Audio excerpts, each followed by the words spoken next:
Welcome back and happy 31 days of tarot. For these first questions, and definitely some later on, I'm doing a bigger video because I don't have as much content for them. I'm not very far along in my journey with the tarot, and I'm not a collector. So I own I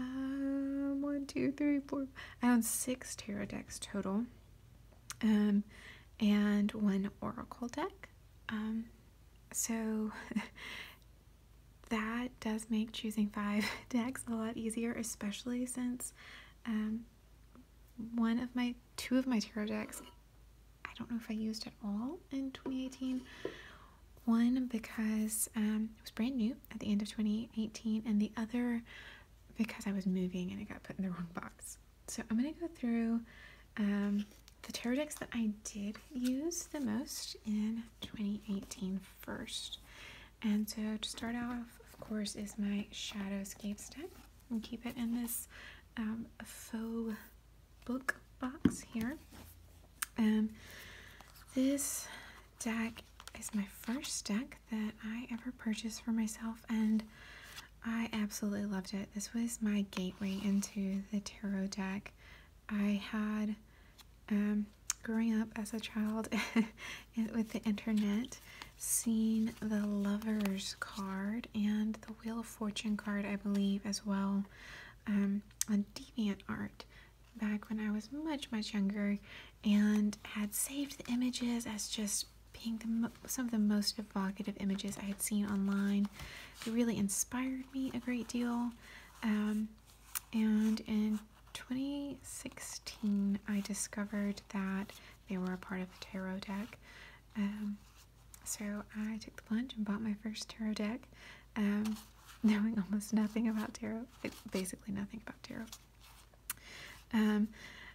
As a learning deck, it doesn't have a lot of the Rider-Waite symbols that would make things easier, and so in August of this year, I did buy a Waite Cenntenial deck, and as you can see, compared to the Shadowscape cards, I got the mini tin version, and part of that is because I was using the Golden Thread app for my daily draws, and I wanted a physical card I could take to do daily draws with that would fit down in my purse, be sort of unobtrusive, and that would have the sort of standard symbolism that I could help learn to read with, so I could help learn the cards. Definitely still have a ways to go, but this was my second deck. Also in 2018, I discovered Madeline Bellinger, I think that's how you say your name, her Considerate Cat tarot deck, and being a cat mom myself, speaking of which, the Morrigan is stuck. Oh. Yep, you definitely just almost had a Morrigan fall on top of you. This deck totally called out to me. I used it for daily draws for about 2 months before I got my Waite Smith deck and transitioned to it for daily draws to help me learn the cards. But I love the mother, son, and daughter. I love the pale colors, sort of softness of the whole thing. I also like how many white cats there are, because I do have a white cat who is my beastie familiar. So this definitely is in my top 3 tarot decks for 2018. And finally, I did not actually use this deck in 2018. It was given to me for Christmas by my partner, which definitely meant a lot. This version of the Marigold Tarot was not from a Kickstarter backer. It was off Emerald Brar's website, so it does have the nice little hold. And basically, as soon as I shuffled this deck, I fell in love. I mean, the images are gorgeous. Yes, I was a little nervous because you can see like the Ace of Wands here. the cards don't have,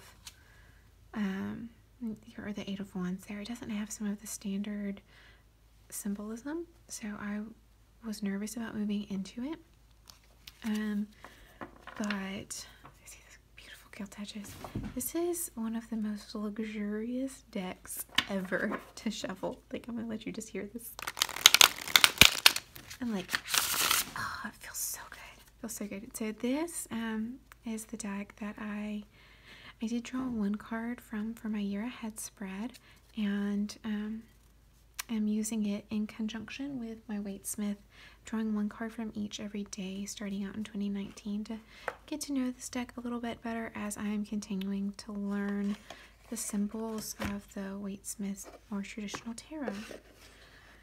So moving on to what would be normally day 3 of your top 5 oracle decks. I have one oracle deck, which is my Animalkin oracle deck with Sarah Wilder, 5th element.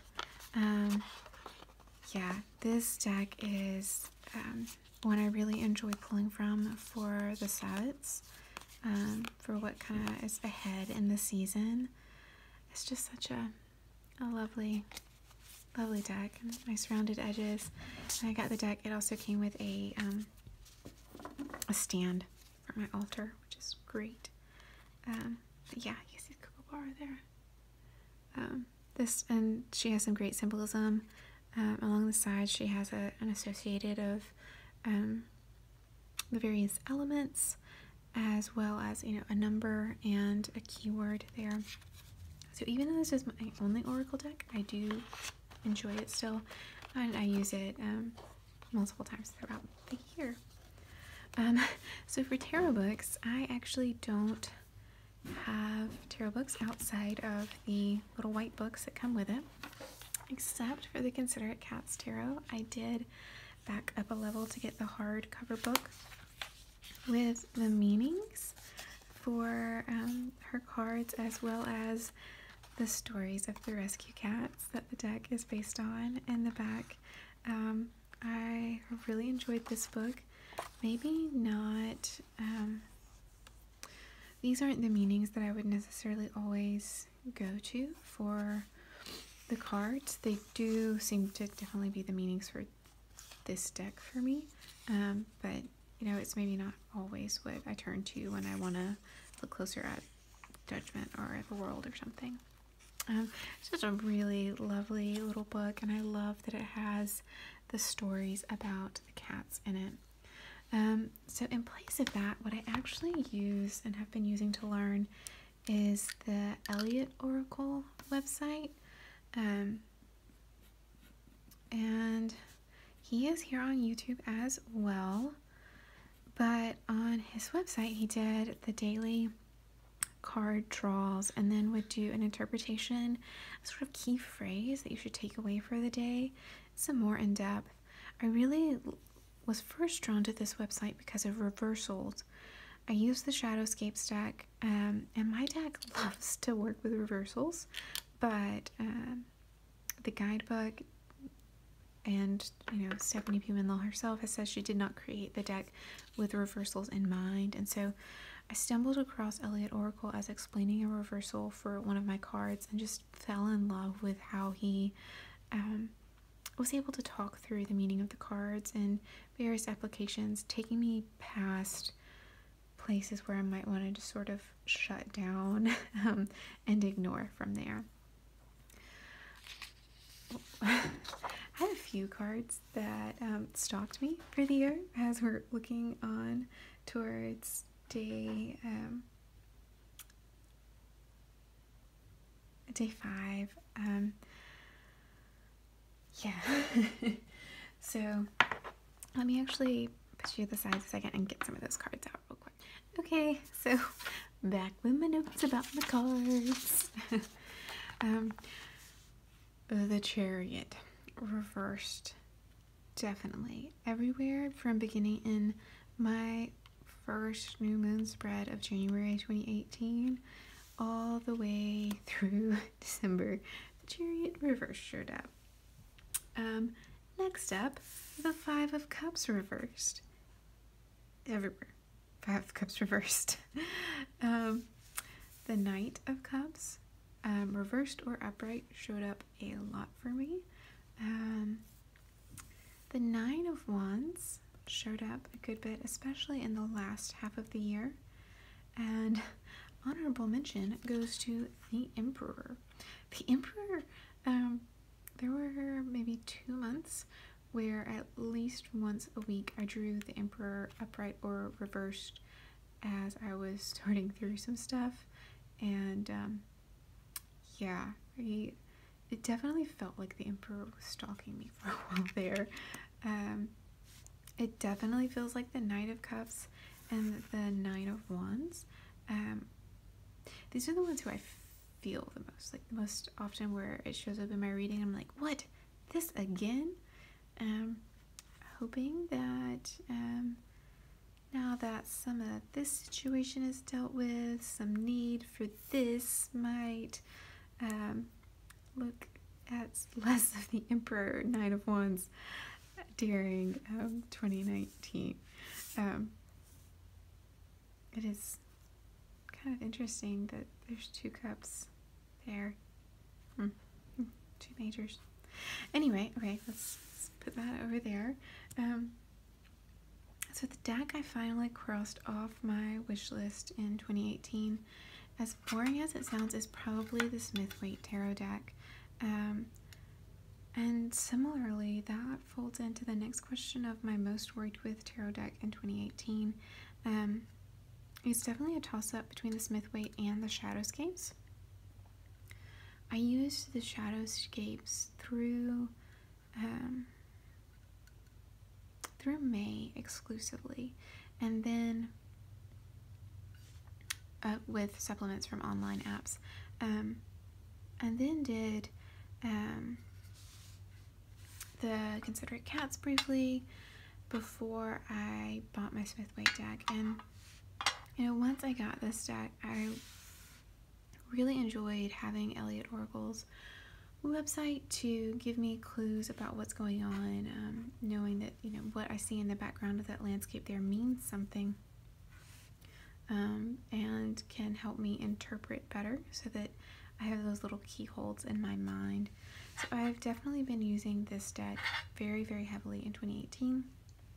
I suspect that I will continue to use it heavily into 2019 because it has, I guess, symbols that make sense to me as I'm moving forward.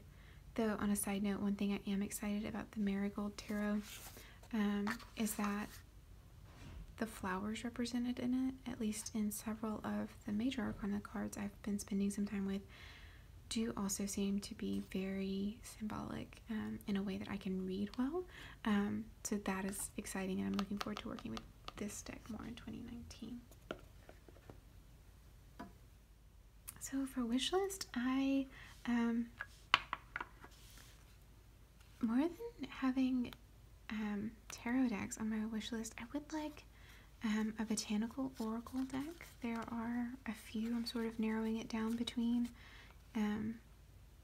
I am very drawn to plants, and so do think that a botanical oracle deck would work well for me.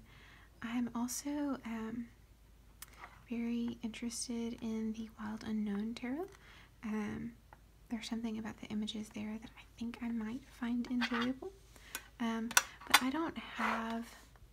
Oh, and the Spirit Cats Oracle. Yeah, that one's on my wish list too. I really like cats, and those cats are really cute. So yeah, those 3 are the only ones. I don't have a big wish list right now because I already feel like I have more decks than I know and work closely with. I have the Wildwood deck, which I had been really wanting to get to know, but due to life changes, didn't get to work with in the way I had wanted. And I also received the Line Defined Tarot right before Christmas, and have not been working with it since I've been working with the Marigold. Which, I mean, brings me to some of my tarot goals for 2019. one is to be able to read my cards better. Knowing what the King of Pentacles is about is a lot easier for me than the Nine of Swords right off, especially with a deck like this. I am hoping that by continuing to work with my Smith Waite and working with hopefully getting a few new tarot books in the next year so that I can learn more about the symbols and meaning behind it, so that I can go from working with this, learning a deeper level, so that I can read my decks that are not so figural. That's definitely my biggest hope for the year in Tarot Gold.